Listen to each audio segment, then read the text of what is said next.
قیامت کے دن ماں کی فریاد۔ ایک نوجوان تھا جو دنیا کی رنگینیوں میں کھویا ہوا تھا۔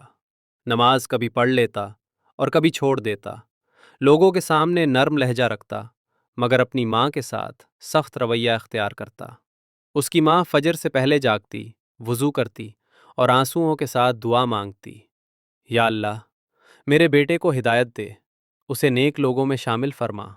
لیکن بیٹا دنیا میں اتنا مصروف تھا کہ ماں کی آواز اسے بوجھ لگتی۔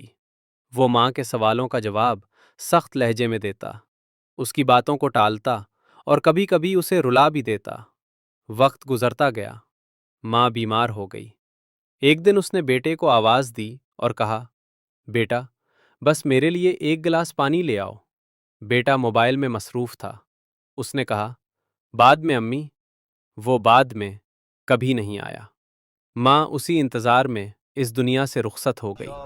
قیامت کا منظر۔ قیامت کے دن وہ نوجوان خوف زدہ کھڑا تھا۔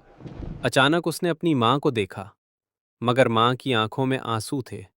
اس نے کہا، امی آج تو مجھے بچا لو۔ ماں نے کانپتی ہوئی آواز میں کہا، بیٹا آج وہ دن نہیں جب میں نے تمہیں بلایا تھا اور تم نے کہا تھا بعد میں۔ آج ہر شخص اپنے عمل کے ساتھ ہے۔ پیغام: ماں کی دعا جنت کے دروازے کھولتی ہے۔ ماں کا دل توڑنا انسان کو برباد کر دیتا ہے۔ جو ماں کی قدر نہیں کرتا وہ اللہ کی رحمت سے دور ہو جاتا ہے۔ وقت واپس نہیں آتا، ماں بھی نہیں۔ اگر آپ کی ماں زندہ ہے تو آج اس کے قدموں کو تھام لیجئے، آج اس سے معافی مانگ لیجئے، آج اس کی خدمت کر لیجئے، کیونکہ کل صرف پچھتاوا رہ جائے گا اور آنسو۔